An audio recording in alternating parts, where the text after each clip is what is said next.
You know how you wake up some days and you really want to go to work? Today is one of those days, and I present to you the BMW M3 Competition. If you look along the side there, you can see it's a wagon. And when is a performance sedan not the coolest thing you can own? When it's a performance wagon. I reckon this is even cooler than an M3 Competition sedan. Even just the look of it, the style of it, let alone the utility and the practicality. We're going to take a closer look at that and everything else that makes the M3 Competition such a cool car. Let's get into it.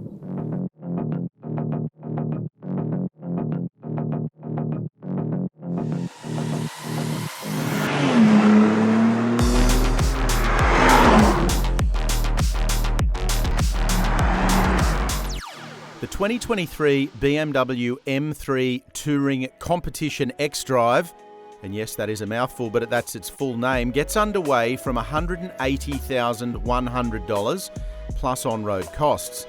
That represents a marginal $2,300 premium over the comparable all-wheel drive M3 sedan and an $8,500 impost over the rear-wheel drive M3 Competition sedan. While the M3 sedan is available in several variants with either a manual or automatic transmission, rear or all-wheel drive, the M3 Touring is sold exclusively as a highly specified Competition xDrive variant that packs the pairing of the S58 3-litre twin-turbo inline 6-cylinder petrol engine and an all-wheel drive system and 8-speed automatic transmission.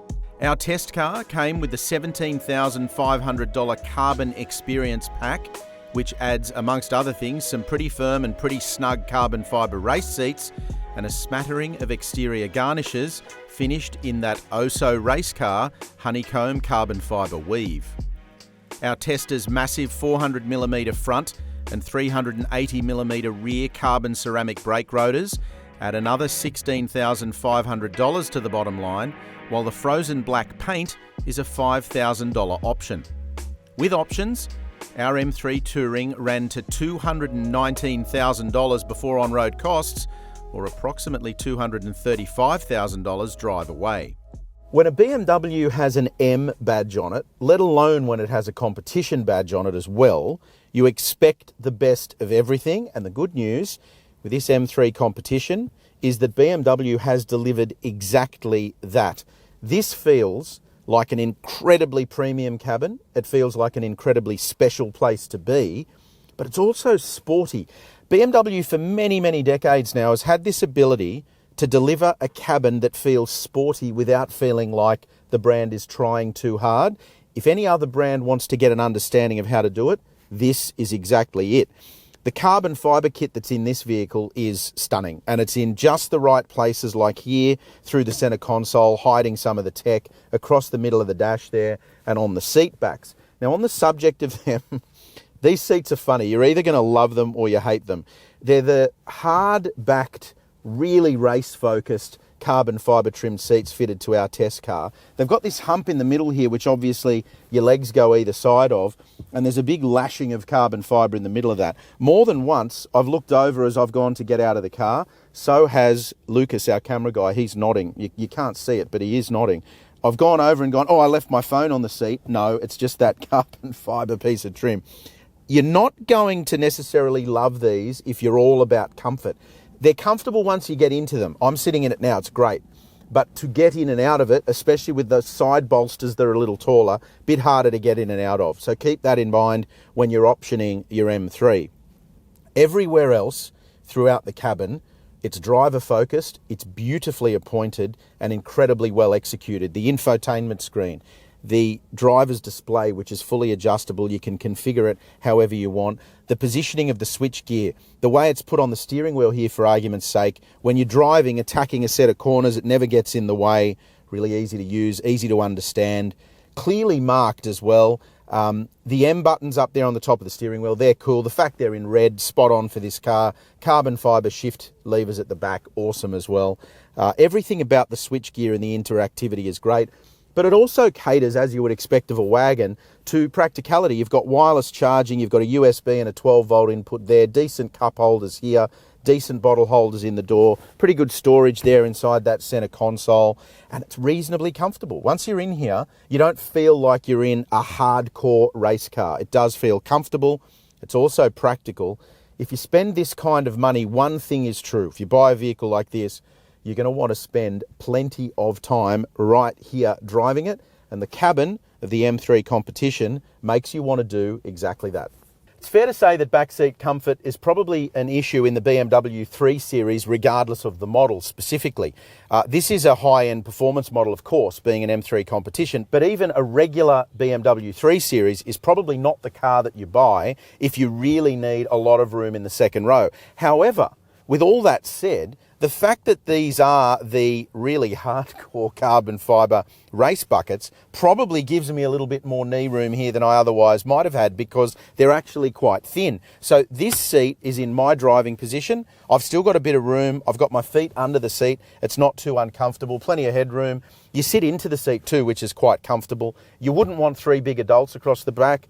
2 adults, no problem at all. You've got your own air vents, obviously, temperature controls too, and some aircon controls, and USB-C inputs there to keep your device charged.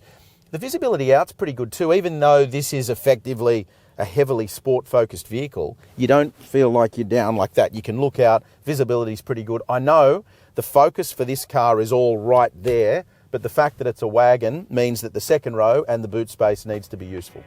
Opening the tailgate reveals a very usable 500 litres of cargo space, up 20 litres on the M3 sedan's boot capacity. Fold the rear seats down and 1,510 litres of storage space is on offer.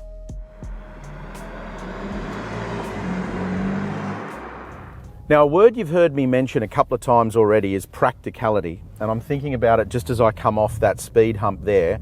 This is very practical despite how performance oriented it is. Now, the front lip is a little bit low, so you need to be aware of that if you're going into really sharp driveways or over those traffic islands that are quite tall. Just be aware of that. However, everywhere else, when you're around town like I am now, just trundling around at 40, 50 k's an hour, this has a tendency to hide a lot of the fact that it's as sporty as it is.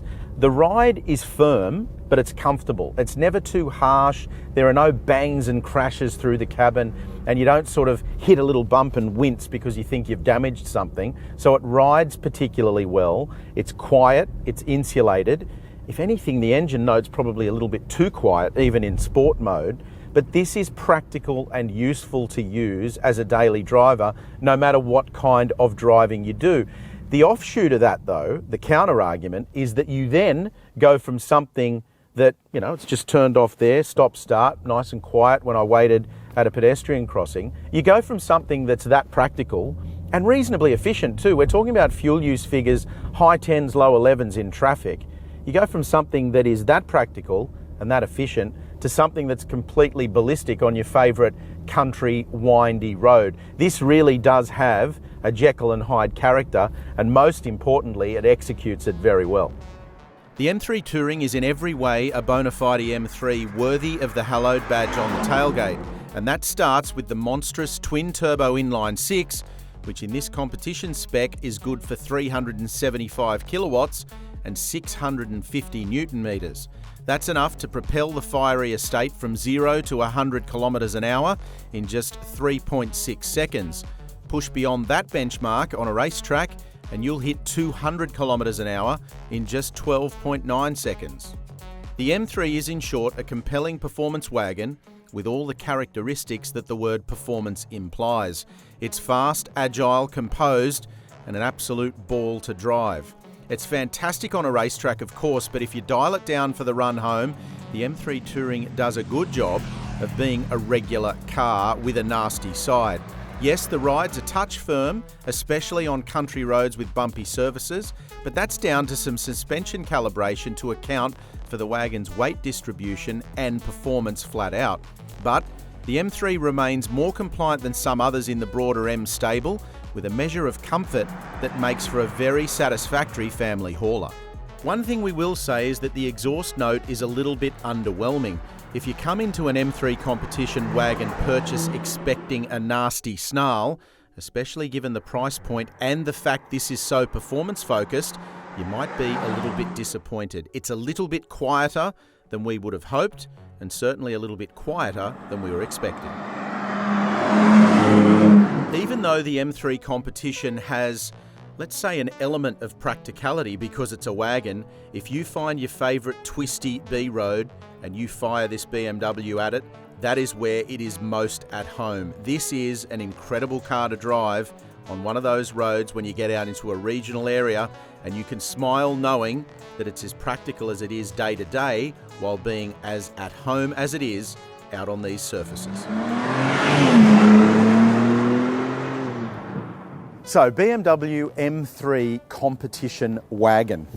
Have a look at this. Have another look at it. One last look at it before the video ends, because, as I said from the outset, this vehicle is two things. One, it is particularly good. Now, I know that some of you might not like the matte paint. That's fine. Choose another colour. But this is a particularly amazing vehicle. And the fact that it's a wagon means that it's cooler than a sedan. There it is. I said it. I thought it might be. I suspected it might be.